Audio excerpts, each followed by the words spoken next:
gravando. Boa tarde, gente. Para quem não me conhece, que está no grupo, nessa turma 37, eu sou a enfermeira Josicléia. Vou estar ministrando para vocês a história da psiquiatria, saúde mental. Nós vamos falar um pouco sobre tudo que ocorreu nesse tempo aí nesse tempo aí ao longo da reforma sanitária. Nós vamos falar sobre ela, não sei se vocês já ouviram falar. Eu só gostaria de pedir que a turma fosse um pouco mais fosse participativa no falar, não muito no digitar, porque eu vou estar atenta no slide, então, para conseguir ler e apresentar para vocês. Então, gostaria que vocês participassem da aula comigo, tá? Pode ser? Posso contar com vocês? Só ela responde. Mas tudo bem, pelo menos ela respondeu, né, gente? Legal. Vamos lá. Então, história da psiquiatria. Passando aí, a gente primeiro vai falar um pouco sobre a história da psiquiatria lá nos primeiros hospitais psiquiátricos. Lá na frente vocês vão visualizar, tem bastante imagem de como que ocorria o tratamento daqueles pacientes que eram internados, quais que eram internados, por que eles eram internados, tá?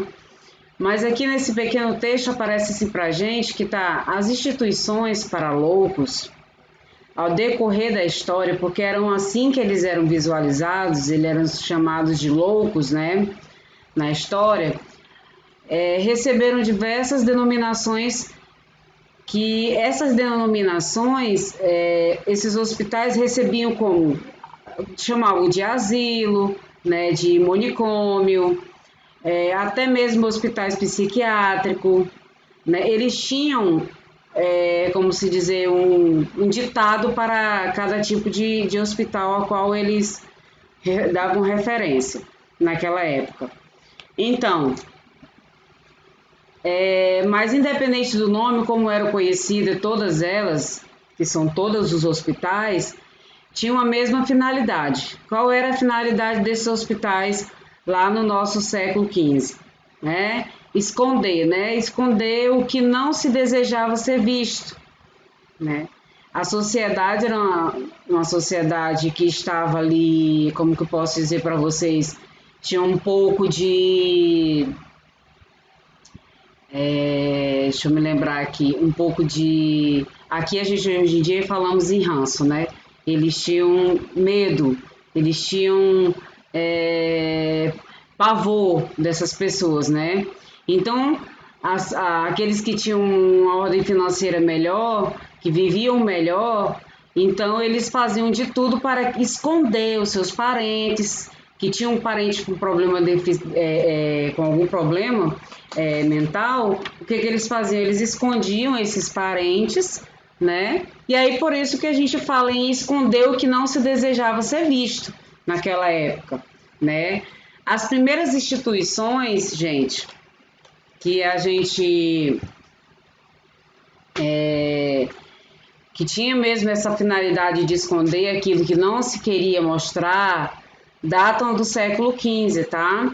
Iniciadas na Europa e particularmente na Espanha, e aí em Zaragoza, tá? Lá em Zaragoza, que é dentro da Espanha, e principalmente na Itália. Em Itália seria na Florença, e em Pádua e Bergamo. Alguém pedindo para permitir. Já. Então, nessa época aí, como eles eram... Já aceitei, já.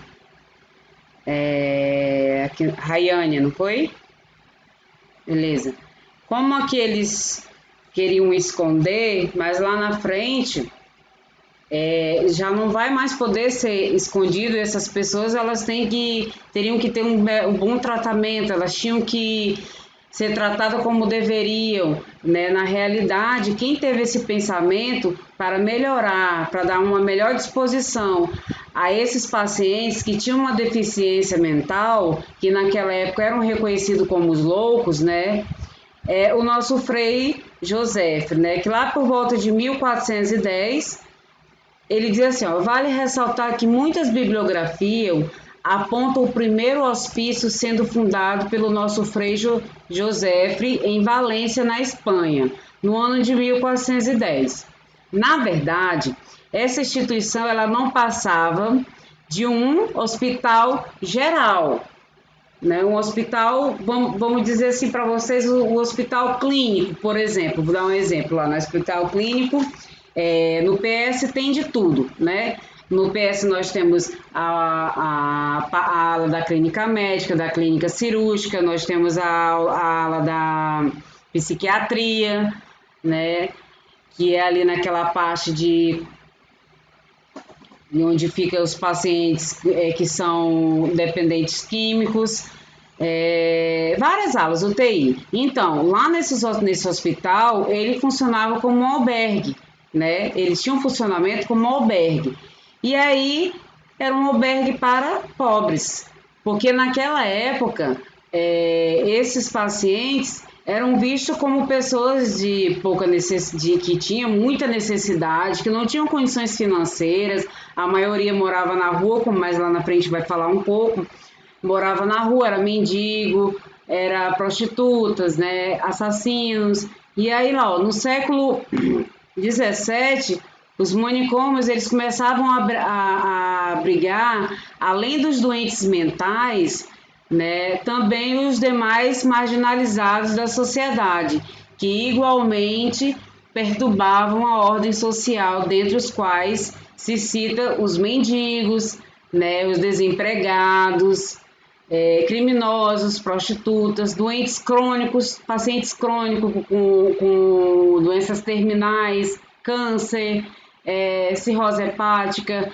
que naquela época talvez não teriam o diagnóstico, mas eles já eram vistos como pacientes que não teriam uma vida mais prolongada, que já estavam no fim, né? Alcoólatras e principalmente pessoas sem domicílio, né? Lá em cima a gente fala dos mendigos e embaixo falamos de pessoas sem domicílio. Eu gostaria de perguntar para o grupo, para a turma, se alguém consegue diferenciar para mim. Por que ele embaixo, em cima, ele diz para pessoas que são mendigos, né, desabrigados, né? E lá embaixo ele vai falar de pessoas sem domicílio. Alguém poderia diferenciar para mim o que quer dizer essas duas frases? Alguém? Neumann, Matheus, Luísa, Keiliane,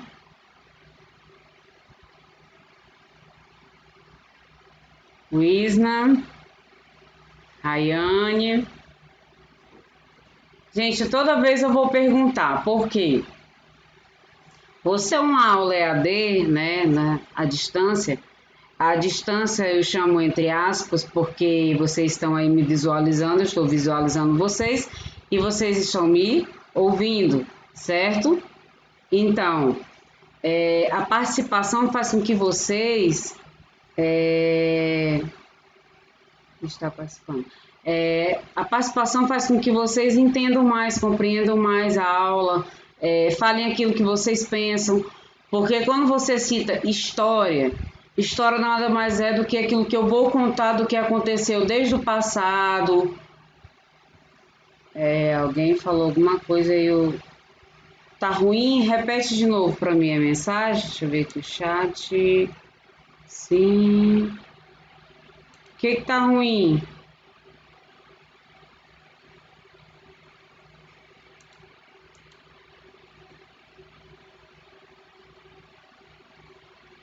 Saiu da tela.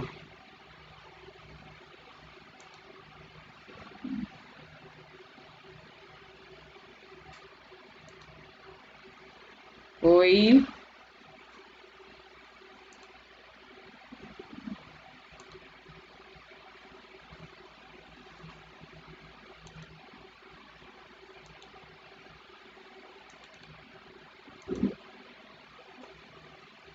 Beleza. Estão conseguindo visualizar aí?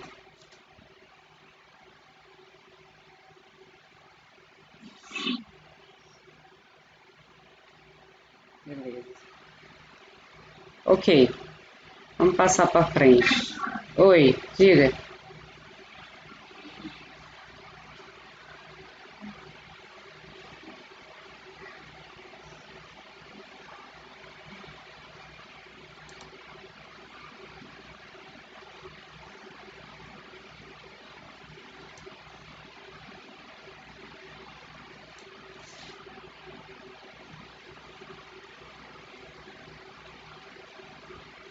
Justamente. Aí a gente acrescentaria mais também que também aquelas outras pessoas que de alguma forma, né? Vocês estão conseguindo me visualizar, né, gente? É, que de alguma forma tinham suas residências, mas os seus parentes não aceitavam eles, né?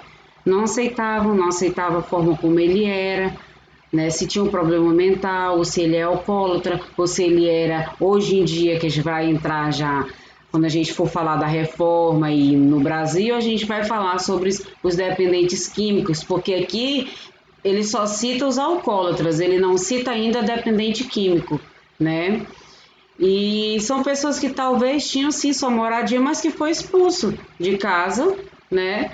Ninguém aceitava mais ele por alguma razão que a sociedade sempre vai colocar. Olha, eu não tenho tempo para cuidar, eu não tenho tempo para ficar com ele, eu não me dou com ele, eu não consigo conviver com uma pessoa assim, né? E nessa época, quando começou a criação dos hospitais, em todo o mundo, essas eram as falas deles, né? Eles diziam: a gente não tem tempo, a gente não sabe cuidar, a gente tem medo, né? Então, por isso que se criavam os hospitais psiquiátricos e ali ia acumulando pessoas com vários tipos de problemas, esquizofrenia, catatônica ou não, com uma depressão, seja o que fosse, eles estavam ali num hospital geral chamado albergues para pobre, né?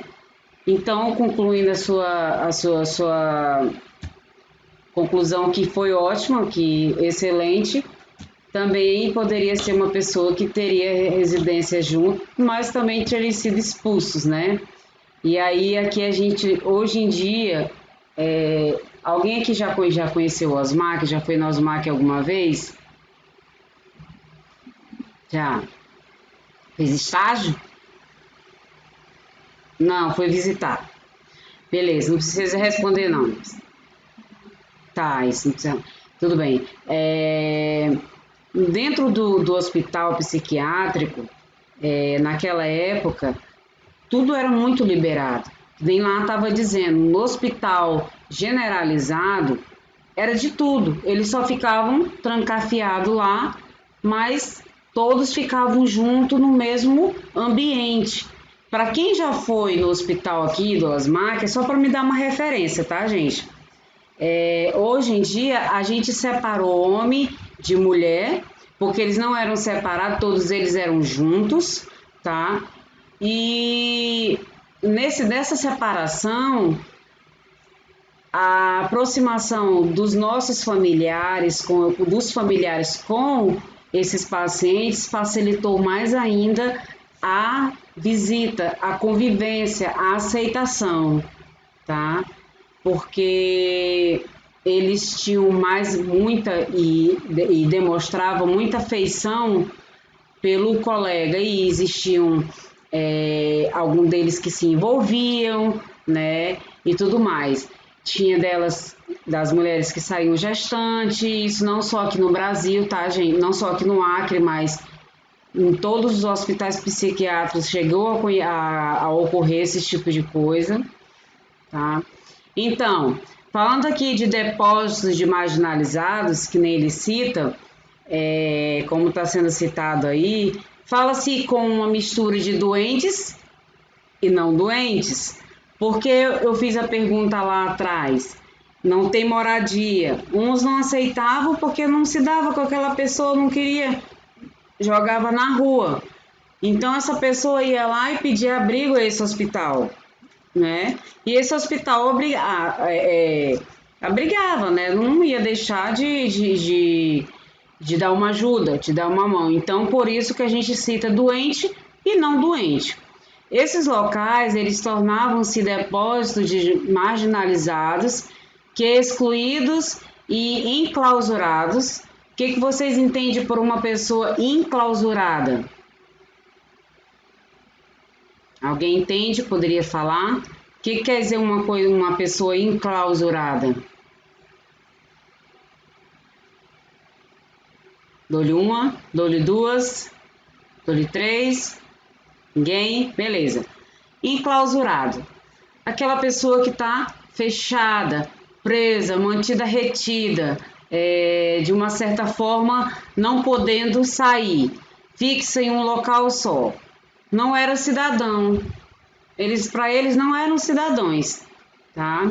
Mas com a nova ordem social que se instalava, era preciso uma nova conceituação da loucura e principalmente de suas formas de atendimento. Então eles tinham que aí começar a haver uma separação. Quem teve essa observação, né? Quem observou? Alguém lembra? Lá no início do slide, o nome dele. Alguém lembra, gente?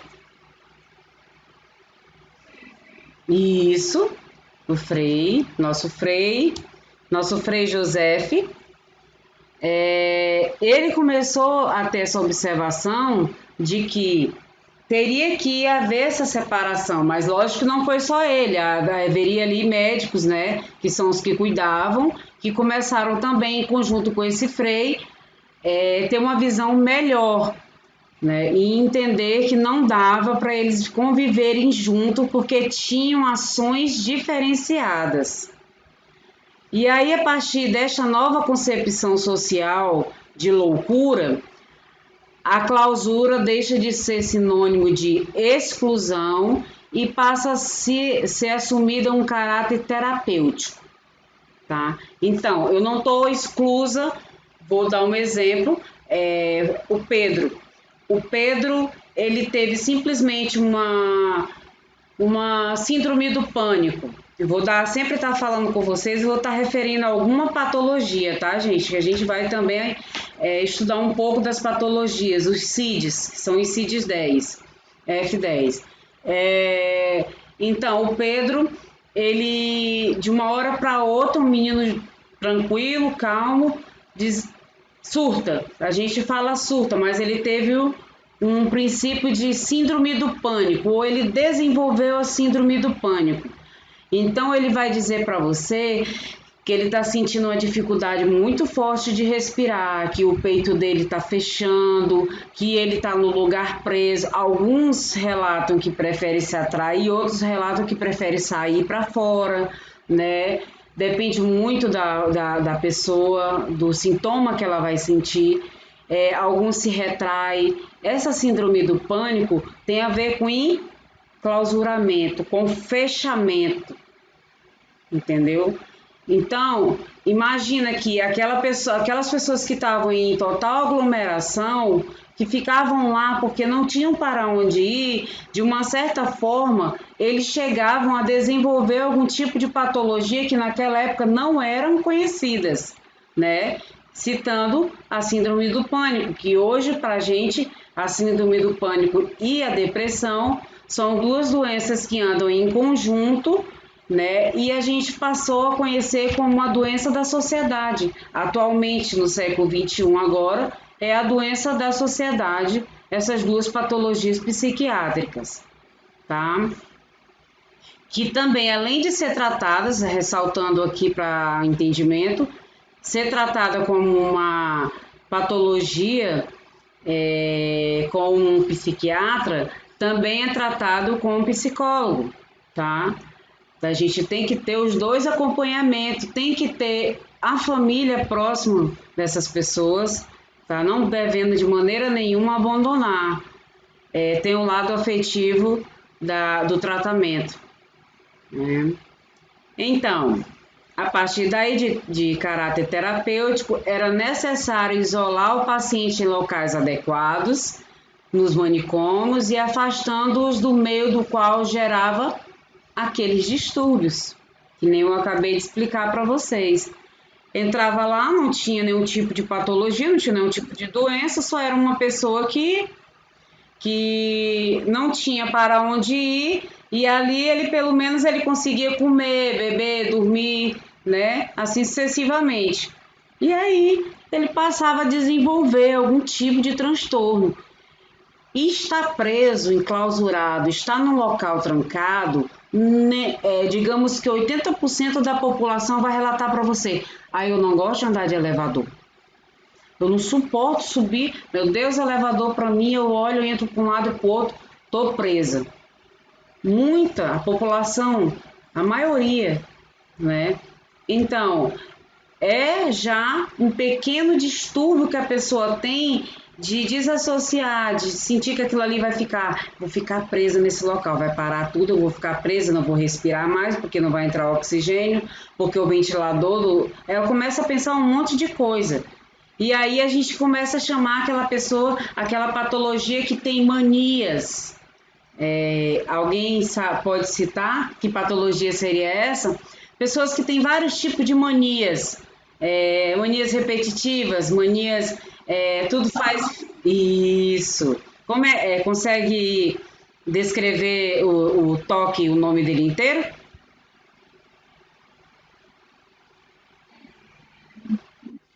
Beleza, eu ajudo.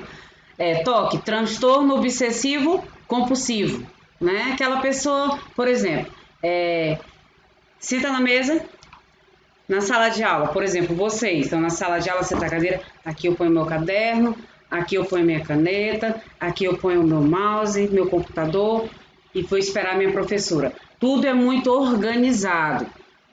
Tem esse tipo de pessoa, tem aquela que ela fecha a porta e ela roda uma, duas, três, ela tá lá a 15 metros de distância, ela volta para ter certeza que ela fechou a porta da casa.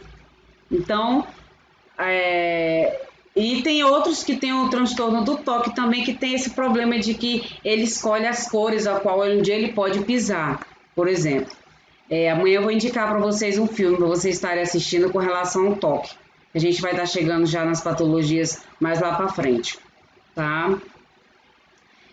Seja bem-vinda, Pamela. Pamela tá aí? Oi, Pamela? Tá ouvindo não? Beleza, tá ouvindo não. Os primeiros hospitais psiquiátricos. Deixa eu abrir só mais um pouquinho aqui, porque senão não vou conseguir ler, tá, gente? Até aí vocês conseguem visualizar? Estou só ampliando mais. A história desses hospitais psiquiátricos, como de instituições de tratamento, é ligada ao pensamento social e científico acerca dos doentes mentais em cada época. Por que em cada época? Porque lá, na época do nosso Frei, eles tinham uma visão diferenciada do que seriam pacientes loucos. Eles diziam que eram loucos todos aqueles que tinham uma necessidade, e esse tipo de necessidade poderia ficar em conjunto com todos e haveria uma aglomeração. Só que naquela época eles não chegaram a pensar que através dessa aglomeração de pessoas é quando elas verdadeiramente poderiam desenvolver algum tipo de transtorno psicológico, né? De 1848 até o início do século XX, instrumentos como camisas de força, quartos fortes, né, bem arrojados para segurar, ou prisão, acolchoadas, choques elétricos que existiam muito, operações no cérebro e outras verdadeiras torturas que eram utilizadas para controlar o paciente, né? no que se dizia ser a psiquiatria dita científica, né? Principalmente as mais agressivas. Todo mundo tem um ponto de vista com relação ao século passado, a forma como eles atendiam aquelas pessoas. Eu costumo dizer que a única palavra que pode descrever é desumanização. Desumana, a pessoa ser muito desumana para fazer esse tipo de experiência. Mas como eles estavam no início e estavam aprendendo as patologias, tentando entender o que cada paciente mostrava ali, tinha uma reação diferenciada, então era a maneira que eles encontraram de desenvolver o seu trabalho, mas que não era uma maneira eficaz. E atualmente há relatos de que existam alguns outros lugares desse tipo, né? Já ocorreu até denúncias que já foram feitas, mas nada foi comprovado. Então, denúncia tem, mas não temos comprovação. Mais recentemente, há tratamentos farmacológicos, tratamentos psicológicos, terapêuticos, baseados na teoria de Freud. Alguém aqui já ouviu falar no nosso famoso Freud? O cara... Freud era o cara, né? Filósofo, né? E seus discípulos, Carl Jung, por exemplo, eles que chegaram a reduzir significativamente a necessidade da contenção física, né? Eles chegaram a entender que não haveria muita necessidade de alguns pacientes serem contidos, serem retidos, presos. Vamos dar o exemplo da camisa de força, né? E aí a intenção por longo período, principalmente, você imagina, né? Eram poucas as pessoas que tinham coragem naquela época de cuidar dessas pessoas que estavam em tratamento, né? Ao mesmo tempo, a gente consegue visualizar que é como se fosse um local de testes, onde eram realizados vários tipos de testes em pessoas de distintas maneiras, através da forma como elas se comportam. Puxando para o nosso século agora, alguém já ouviu falar no nome anamnésia? Alguém pode responder? Alguém ou ninguém conhece a anamnésia? Tá. Então, a anamnésia, na verdade, aí, o médico, eu chego para ele e digo assim, olha, doutor, ele vai me perguntar, o que você está sentindo? Doutor, estou sentindo. Toda manhã eu acordo com a dor de uma cefaleia na minha região frontal, né? Estou com uma cefaleia. Mas lógico, eu não vou dizer no termo técnico, né, gente? Eu sinto uma dor de cabeça tremenda, isso é assim o paciente falando. E eu estou sentindo muita dor aqui no meu pescoço, na nuca, né?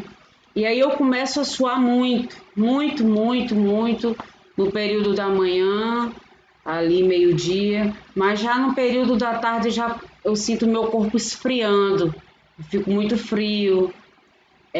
Alguém poderia descrever para mim que tipo de patologia que eu estou falando? Ela é bem comum na sociedade, muito, muito comum. Ela tem a ver com genética, tem a ver com o estilo de vida. Hipertensão, Isna. Muito bem. A nossa famosa hipertensão. Por quê? Que quando o médico consulta esse paciente, faz essas perguntas, anamnese, ele pergunta, tem alguém na sua família que teve algum problema, alguma patologia, alguma doença? Aí ele vai dizer assim, a minha mãe, ela toma remédio para pressão alta, o meu bisavô, meu tataravô, a gente espera ele dizer bem longe, né? Porque a gente quer reformular a nossa conduta. No caso, o médico, ele quer ter uma conduta com relação às informações que ele está recebendo naquele momento. Aí ele pede, olha, seu João, o senhor todo dia vai vir verificar a pressão aqui no nosso módulo de saúde, pela manhã. partir das 7 horas, que é quando abre o módulo, não começa o funcionamento, e ele fecha às 17 horas. Aí o senhor vem para a gente verificar. Nós vamos fazer uma tabelinha, que é o controle. Por quê? Eu citei para vocês que de manhã ele sentia muita dor de cabeça na região frontal, né? E sentia muita cefaleia, né? Cefaleia na região frontal e referia muita algia na região cervical, né? Mais conhecido como pescoço, tá? E aí, no fim da tarde, ele começava a sentir uns calafrios, suar frio, né? Então, moderadamente, o médico está tentando entender se ele é um paciente hipertenso ou se ele é um paciente hipotenso, tá? No máximo 5 ou 7 dias que o médico pede para estar fazendo esse tipo de embasamento. E aí, voltando aqui para o nosso Freud, ele disse que com tudo isso reduziriam significativamente a necessidade da contenção física desses pacientes e a internação por longo período. Eles não iam passar mais aquele tempo que não tinha determinado. Alguns morriam lá, né? Hoje não. Hoje já é totalmente diferente. Hoje a gente, pacientes que dão entrada ao nosso hospital aqui de saúde mental, ASMAC, algum deles já fazem tratamento há mais de 30, 40, 50 anos, porém, eles, quando surtam por algum momento, param de tomar medicação, ou eles não tomam no horário certinho, que vocês sabem que tem que ter uma pessoa orientando. Então, o que vai desencadear que ele tenha um retorno ao hospital é ele não tomar medicação no horário certinho. Alguns vão beber bebida alcoólica que vai cortar o efeito da medicação, né? E alguns que são, hoje em dia, usuários, né, de entorpecentes e, de certa maneira, eles param o tratamento. E aí sim, a gente chama o SAMU vai lá, resgata esse paciente, contém ele da melhor maneira possível e leva para o OSMAC, que é recebido em porta de entrada. Por isso que o OSMAC, ele é, assim, um hospital, eu posso dizer e visualizar para vocês, como um hospital de urgência, né, e emergência, de urgência, porque o paciente teve aquele problema, a polícia ou mesmo o SAMU pega e já leva ele para dar a porta de entrada, porque é um hospital que não fecha. Ele precisa estar aberto à noite, porque ele vai receber esses pacientes tendo crise, tá? Gente, até aqui tá tudo bem, vocês estão conseguindo entender?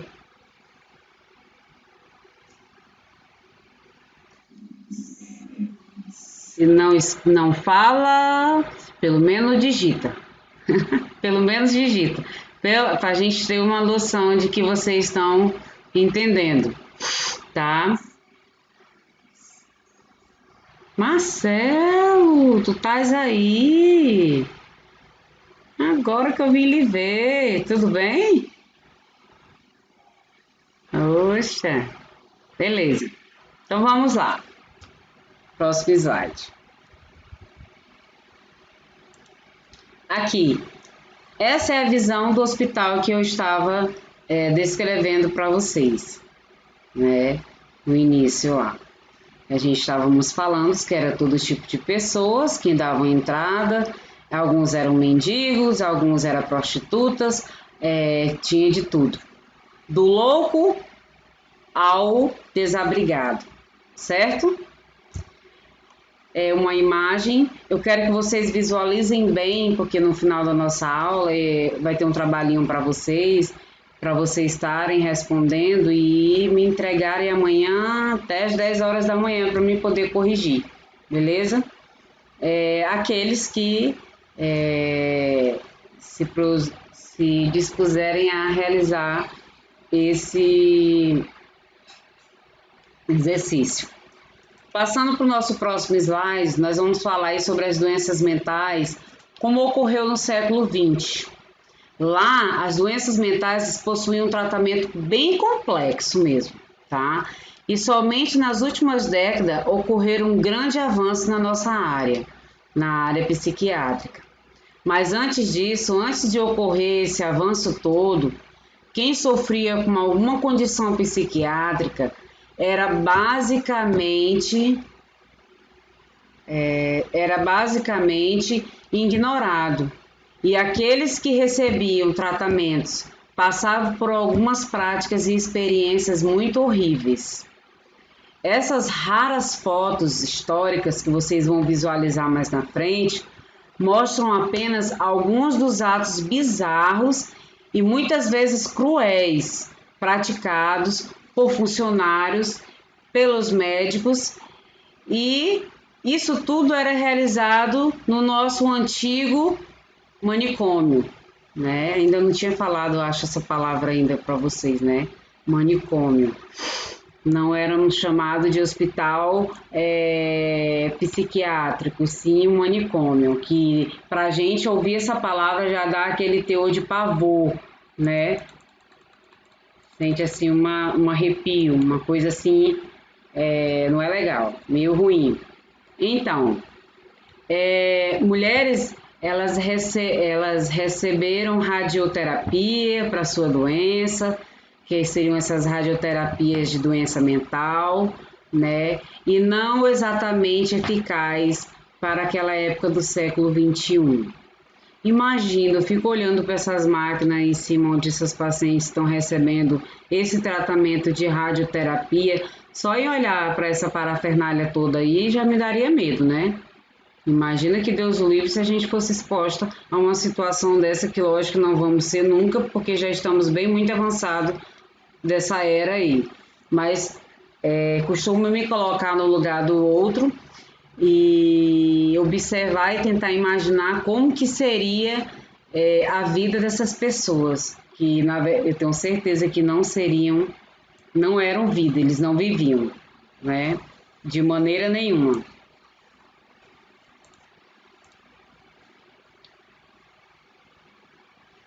Só um pouquinho que saiu aqui.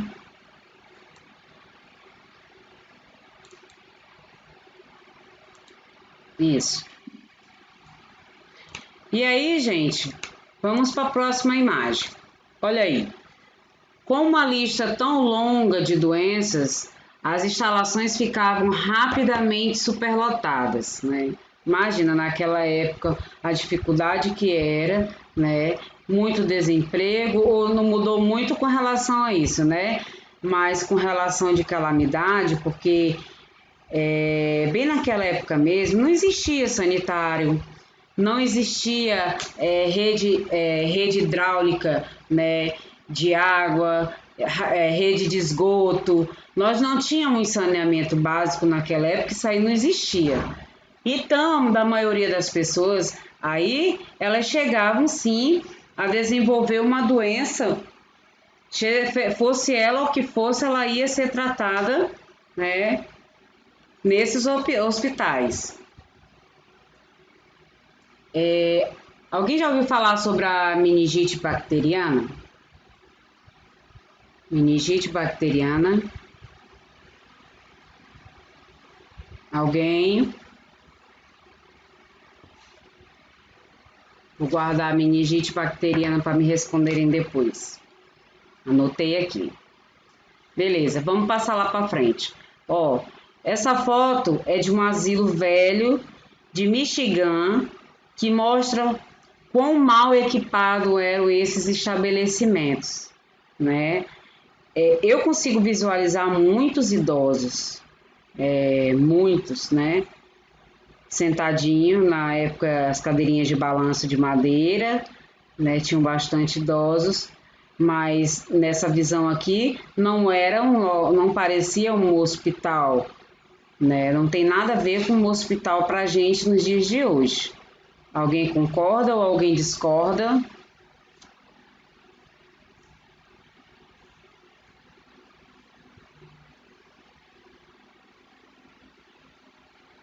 Só um pouquinho, tá, gente? É o coordenador Matheus está falando aqui comigo, só um instantinho.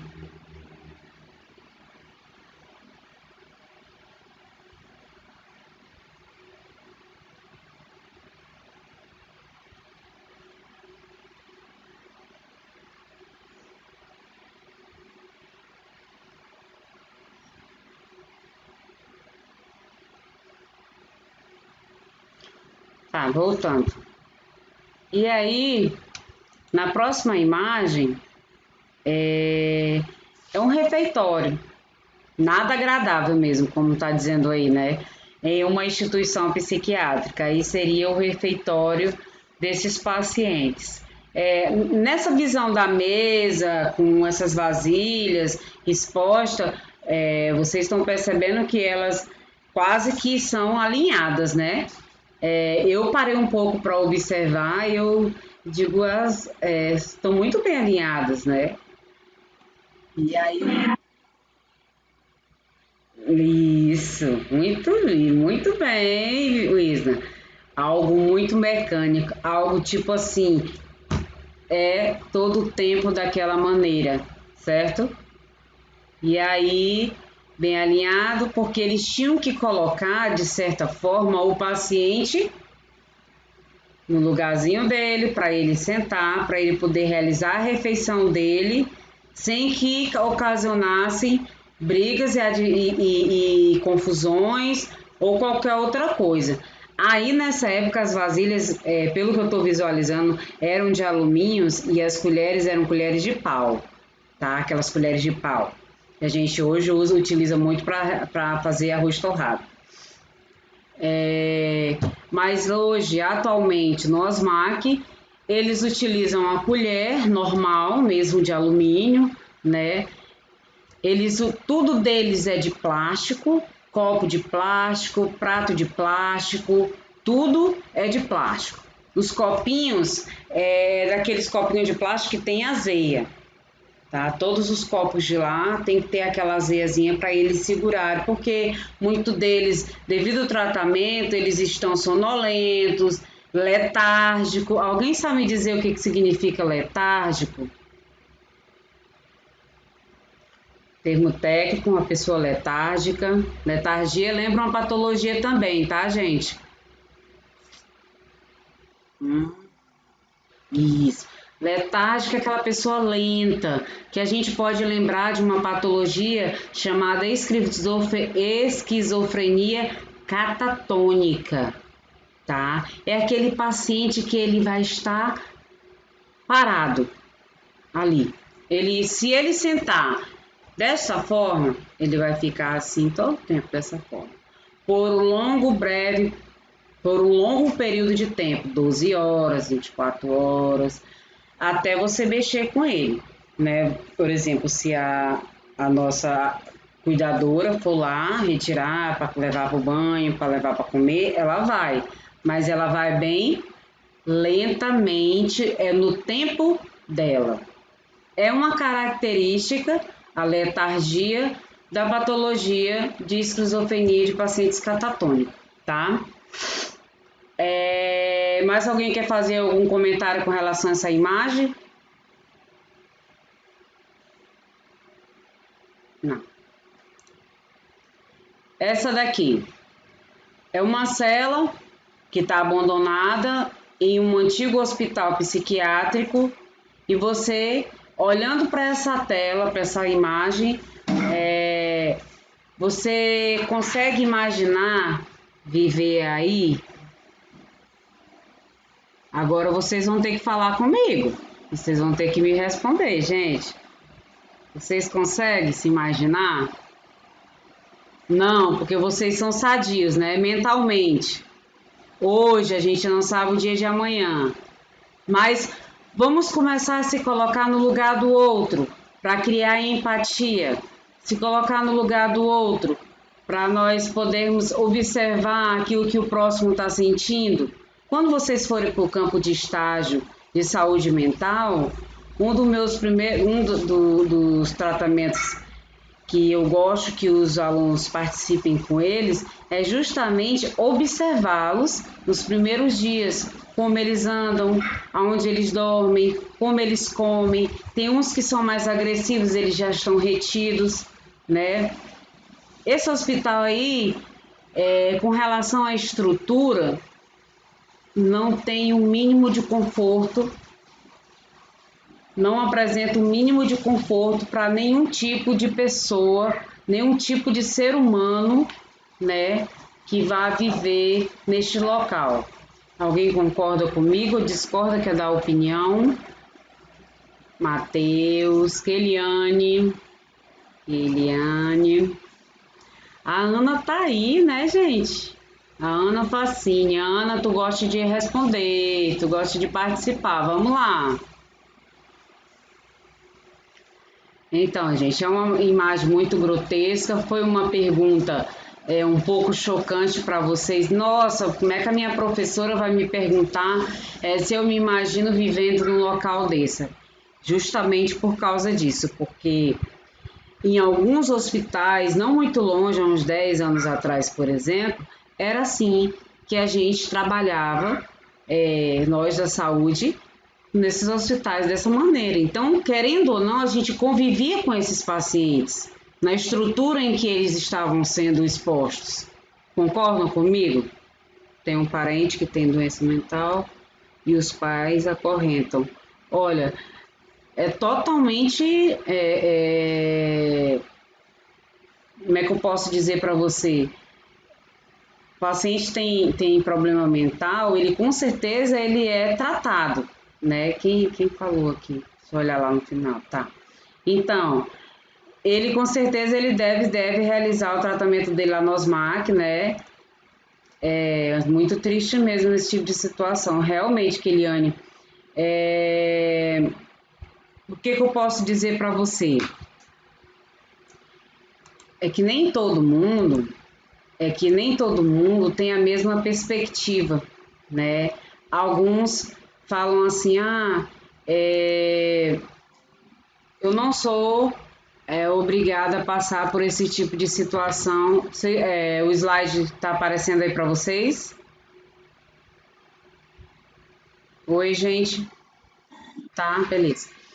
Então, que nem eu falei para vocês, algumas mães também chegam a acorrentar os próprios filhos que são dependentes químicos. Eles pedem ajuda. Eu já vi mesmo até em reportagens, eles pedem ajuda a sua mãe. Mãe me acorrenta, mãe me prende, eu não quero mais roubar, eu não quero mais fazer isso, né?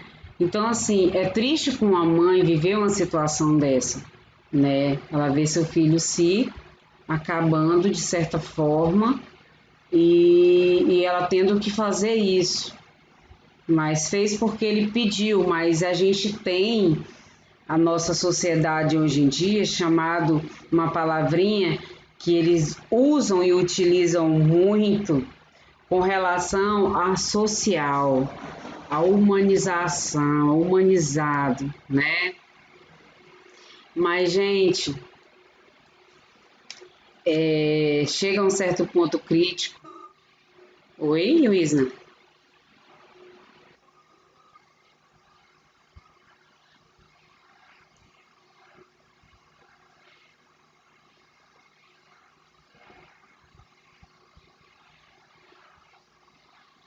Isso.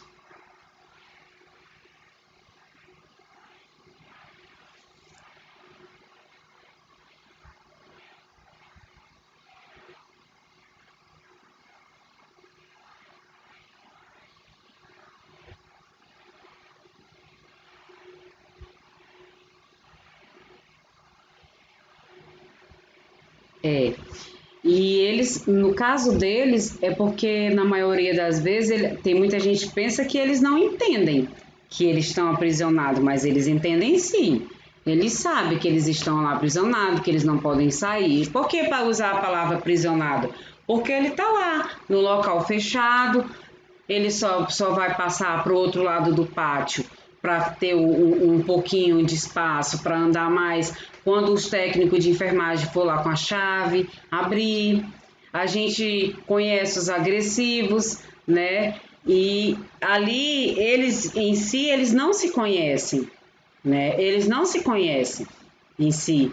São pessoas, cada um que foi criado de uma maneira diferente, alguns que por alguma razão hoje desenvolveu uma depressão, a síndrome do pânico, e ele caiu dentro do ASMAC, não tem condições financeiras para fazer um tratamento com médico particular para não haver necessidade de ser internado. Alguns têm condições de manter, de pagar o seu próprio tratamento, mas devido às condições reais da patologia, ele precisa ser contido por alguns dias, até que a medicação, nós vamos chegar na fase da medicação.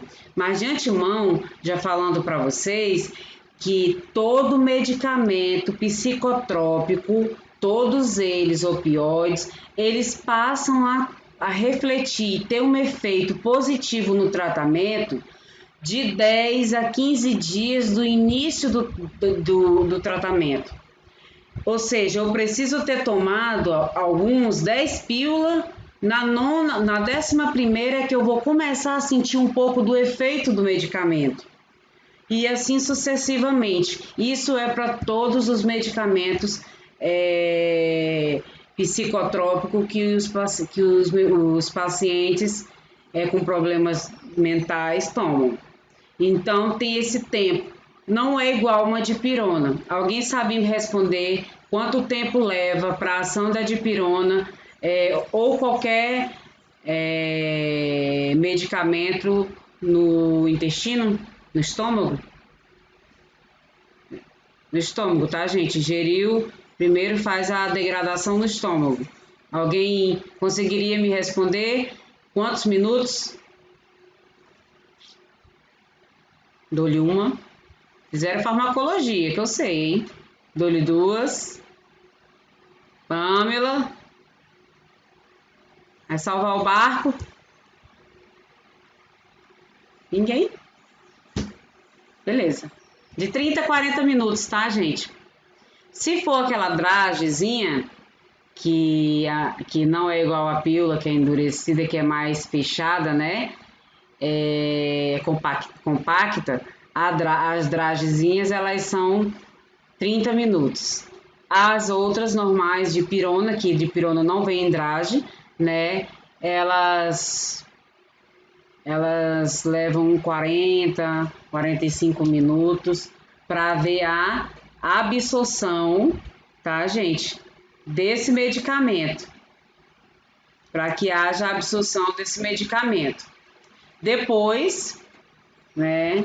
Depois disso, ele leva em torno de 10 a 15 minutos na corrente sanguínea, para chegar lá na corrente sanguínea, atravessar todos os fatores para resolver onde está a dor que aquele paciente está sentindo, tá?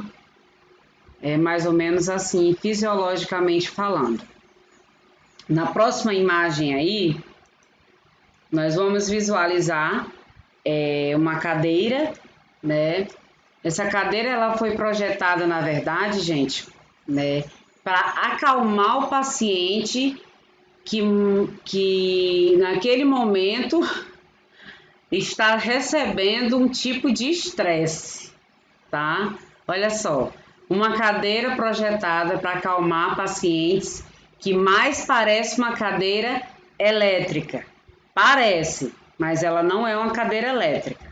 Ela foi desenvolvida para acalmar o paciente. Eu vou utilizar aqui o mouse para mim estar mostrando para vocês. Vocês conseguem visualizar o meu mouse?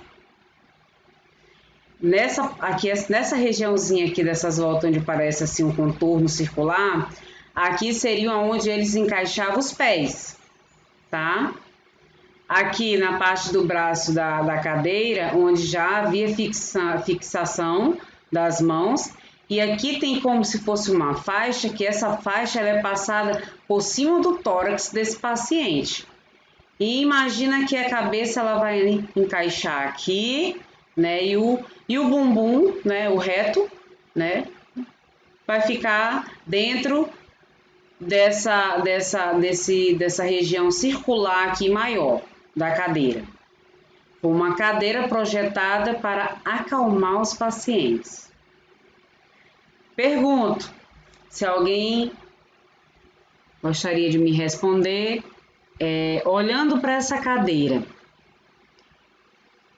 e de uma certa maneira você fazendo uma reflexão da sua vida hoje em dia, nossas vidas hoje em dia, em qual nós estamos vivendo, e a gente necessitar alguma vez, algum dia, ou se vai necessitar, ou se já necessitou alguém, se alguém já utilizou, não sei, porque é só um exemplo, tá, gente? Vocês conseguiriam imaginar precisar usar uma cadeira dessa para se acalmar?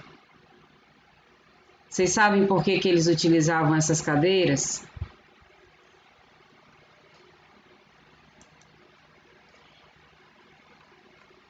Eles utilizavam essas cadeiras para acalmar o paciente, porque não tinha ninguém, não havia ninguém, nenhum parente, eles não recebiam visitas, né?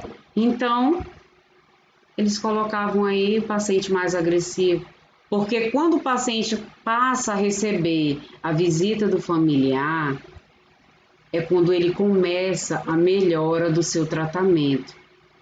A visita familiar é ruim na saída, quando eles vão se despedir, é muito ruim. Se vocês um dia forem oportunizados em visualizar, não é legal nem pra gente, que a gente vê o sofrimento deles, de alguns que estão lá dentro. Tem uns que eles nunca mais vão sair de lá, que já são pacientes de lá, que os pais já até faleceram e tudo, mas outros não. Entram, passam 15, 20 dias, um mês, até estabilizar e ele recebe alta para voltar para o convívio da família. Então, eles não recebiam, então eles não tinham aquela afetividade. E quando os pacientes daqui escutam o dia da semana, que é o dia da visita na quinta-feira, eles ficam, o sorriso é aqui, gente. Tomam um banho, porque na hora do banho eles se retraem um pouco, alguns não querem banhar, né? Mas quando é o dia de receber a visita de seus familiares, alguns, ficam loucos. Eles tomam banho, se arrumam, se perfumam e já ficam ali na espera. É lindo essa parte, mas é muito triste após quando eles vão se despedir dos seus parentes, tá? Porque eles têm o reconhecimento lá fora, eles têm a visão do lá fora, né? Eles têm esse problema, mas ele não perdeu a real situação do tempo e espaço em que ele está vivendo, porque ele já está no tratamento, as medicações estão fazendo efeito e ele consegue, no relatório, quando você vai descrever um paciente, você diz assim, lúcido, orientado, tem muitos professores que ensinam o LOT, o famoso LOT, né? Lúcido, orientado, né? Alguém mais aí pode complementar? Ou só a professora fala mesmo? Tô triste, só eu falo, gente. É malvadeza, né? Vocês têm que falar comigo. Digam alguma coisa aí. Põe a vergonha de lado. Estamos só aprendendo, nós estamos aprendendo junto todo mundo, tá? Aqui na nossa próxima imagem da apresentação,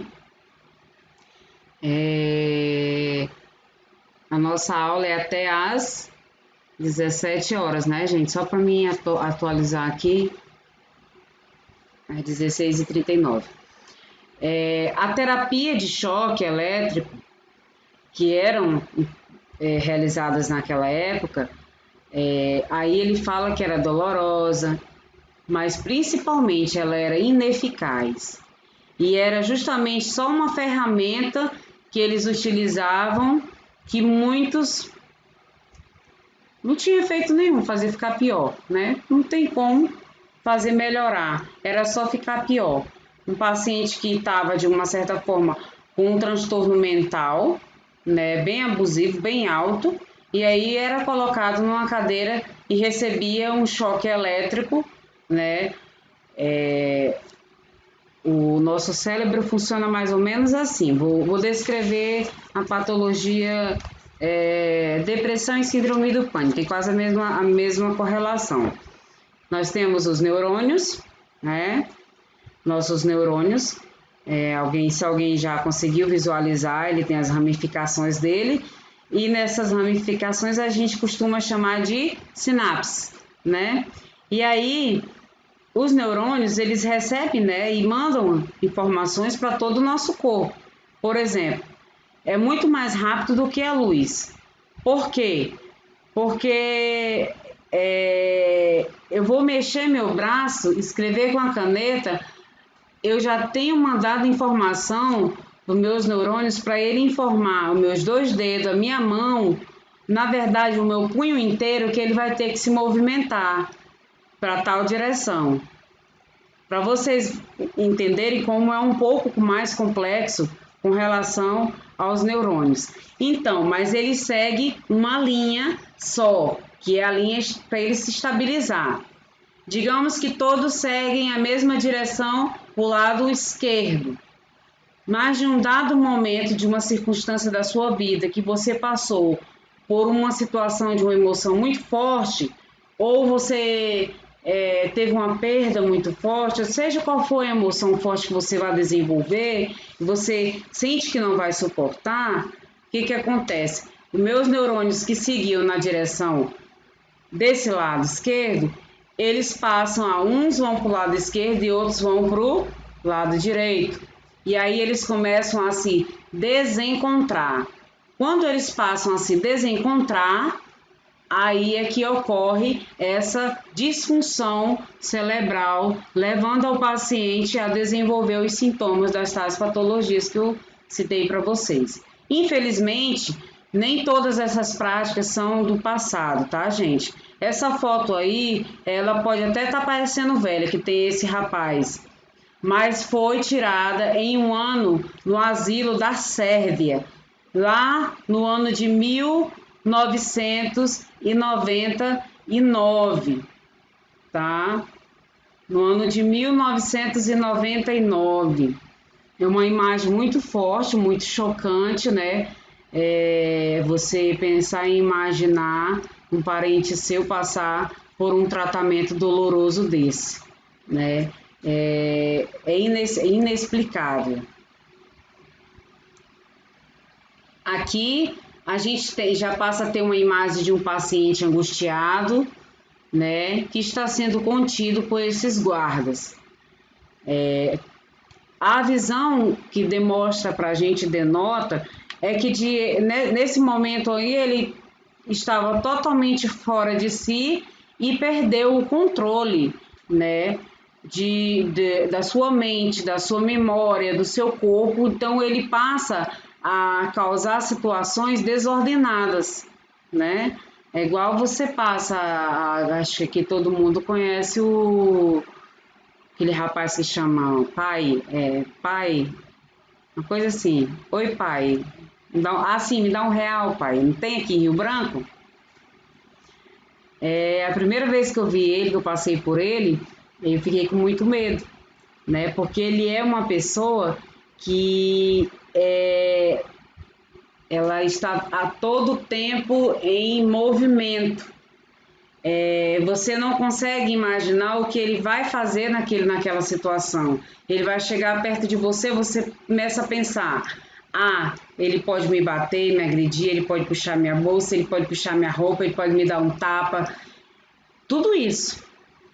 Nós temos pacientes dentro do OSMAC que, se você bobear, você leva um tapa assim, que você fica procurando para saber qual foi que... Nossa, foi isso? É verdade. Então, quando você vai para o estágio, eu costumo avisar os meus alunos e as técnicas de lá, as enfermeiras também avisam: olha, não andem, não deem muitas costas para eles, tá? Porque eles te pegam de supetão, né? E aí esse paciente aqui na agressividade, ele estava sendo contido por esse guarda, né? E outra coisa que eu observei, gente, aqui nessa imagem retornando desse paciente, vocês percebem que ele está muito bem vestido, assim, né? Roupa fechada, manga comprida, é como se fosse um macacão, né? Botões, né? Hoje em dia, nada disso é permitido dentro do hospital. São pequenos detalhes que você visualiza que hoje em dia nenhum dos pacientes podem, de maneira nenhuma, estar utilizando roupas que possuam botões, pregadilho, que tem alguma. Nada, não pode ter nada. Eles utilizam a roupa do hospital, tá? Que é aquela roupinha, tem de manga, tem sem manga, mas de um modelo só, o shortzinho de elástico, tecido de algodão. Não, de maneira nenhuma é permitido que o paciente utilize esse tipo de roupa. Porque mais lá na frente vocês vão visualizar, ou eles vão se cortar, ou eles vão engolir, alguma coisa eles vão fazer contra eles com relação a esses adornos que eles estão no corpo, né?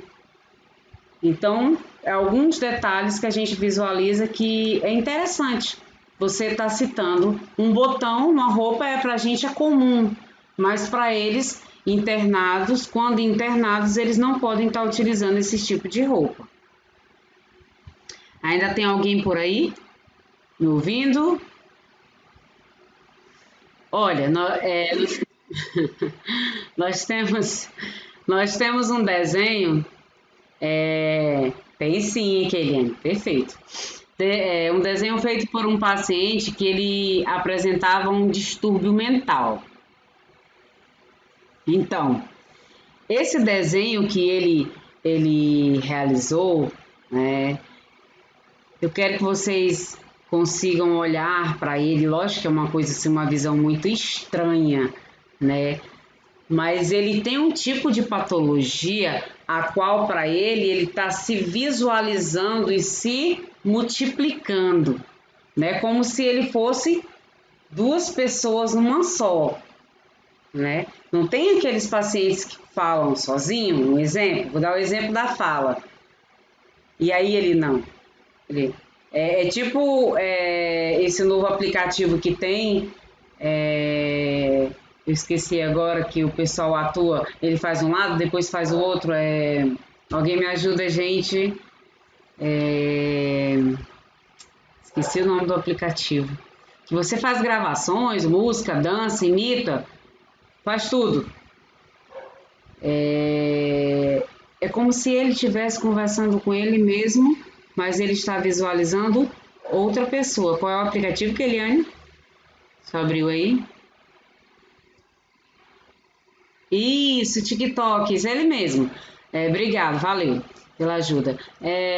O TikTok, né? Fulano assim, aqui ele vai imitar uma senhora idosa, aqui ele vai imitar o filho, né? Reclamando, conversando com ela. Nessa visão desse paciente, ele está conversando com ele mesmo, mas ele tem uma visualização dupla, ele tem uma visão dupla, ele se imagina se vendo. Tá? Então ele fez esse desenho aí. Vamos ver o próximo, ver que hora é, gente. E se ainda dá para continuar. Ainda temos 10 minutos. 10 minutinhos, dá para falar dessa daqui. Essa daqui, me desculpe se eu tiver. Quem é? Não li, mas vou parar aqui para ler. Pamela, me desculpe se eu estiver errada, mas eu tenho a sensação de que as pessoas que vivem no OSMAC vivem no mesmo regime interno de uma prisão, com regras, horários para tudo. Sim, com certeza. Eles vivem dessa forma. Lá eles têm horário para comer, tem horário da medicação, eles têm horário para tudo. Lembra lá no início do começo, quando eu vinha falando de que aquele hospital do louco serviam para todos, né? A prostituta, a qualquer um deles, né? Abrigavam todos ali, conviviam todos ali, fechado, né? Fechado, e tinha um regime. Então eles faziam tudo na hora certa, não mudou nada com relação a isso. Parece uma prisão. Sim, entre aspas, a gente visualiza como uma prisão, mas passando pela parte terapêutica, a gente visualiza como uma forma de evitar com que esse paciente se machuque ou machuque outra pessoa durante essa crise a qual ele está desenvolvendo, né? Lembra que eu falei que é de 10 a 15 dias para que o medicamento psicotrópico passe a agir no organismo do ser humano, seja ele qual for, tá?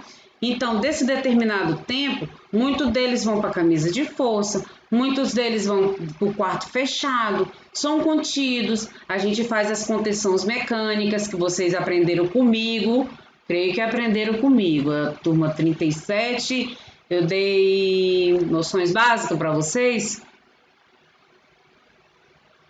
Oi, dei noções básicas, não foi? Se eu dei noções básicas, eu falei um pouco sobre a contenção mecânica, eu acho, creio eu. Que você pega a atadura, faz aquele invólucro da atadura para que não vá machucar o paciente. Você amarra um braço, depois amarra o outro, puxa, para poder conter esse paciente na cama. Aqui a gente utiliza isso, tem vezes que sim, porque chega um momento de que ele mesmo próprio se machuca, né? Então, ele torna-se um perigo para ele mesmo, por isso que eles utilizavam a camisa de força, né? Mas hoje a gente não, até onde eu sei, a gente não utiliza camisa de força, não. Aqui no nosso hospital a gente utiliza mais a contenção mecânica mesmo, coloca no quarto dele, deita na cama, deixa ele lá quietinho até ele melhorar, acalmar e eles aplicam uma medicaçãozinha para fazer com que esse paciente se restabeleçam. Nós vamos parar aqui nesse slide no 18, mas vamos falar um pouco sobre ele muito breve. Aqui, gente, observem bem, nada mais é do que uma máquina de bofetadas, tá? Difícil de imaginar, difícil de acreditar que chegou a existir uma máquina de bofetadas, mas sim, existia. Tá aí essa imagem, né? Isso era chamado de máquina de bofetada e sim, foi realmente usado em pacientes. Lá embaixo no slide tem da onde eu tirei, tá? Do site que foi retirado para vocês, se alguém interessar, dar uma olhada melhor. Alguns eu inverti para dentro da aula, não segui ordem, mas fiz assim uma coisa bem legal para dar um bom entendimento, para dar uma misturada na conversa. O horário da gente é até às 17 horas ou 17h30? Alguém confirma aí para mim. Oi. É porque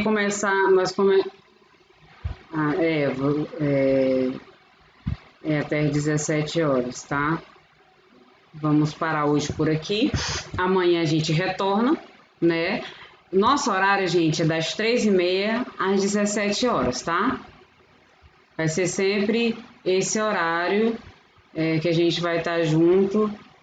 E alguém aqui, paramos aqui no slide 18, tem muita coisa indo lá pela frente, só nessa matéria aí tem 42 slides. Então, quando sair um pouco mais das fotos, a gente consegue andar mais um pouco, tá? Das imagens, porque ainda tem bastante.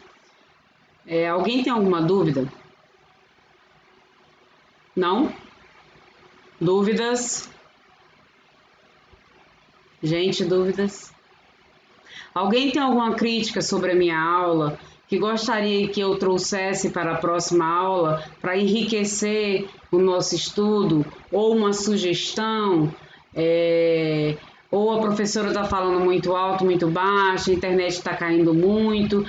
Tem alguma coisa a dizer? Alguém com relação a qualquer coisa? Tá ótimo, Wisna. Beleza. Então tá. Então, até amanhã, tá, gente? Deus abençoe cada um de vocês. Paramos no slide 18. Vocês, eu vou perguntar, não sei se eu mandei, mas eu creio que mandei para vocês a apostila. Vocês receberam? Alguém só confirma para mim se recebeu a apostila? Sim. Eu vou mandar esses slides também, tá? Mas eles só estão indo mais porque devido às imagens, que na apostila vocês não vão encontrar essas imagens que estão aí na aula, tá? Porque na apostila tem mais o texto, né? E o texto faz com que você leia e tente imaginar, já que na aula eu trouxe mais a imagem para vocês verem como eram de verdade e abranger mais ainda um pouco o seu entendimento, tá? Então, eu vou mandar para vocês no grupo, tá? Pode ser? Ótimo. Fechou. Então, até amanhã. Um beijo para vocês. Com Deus.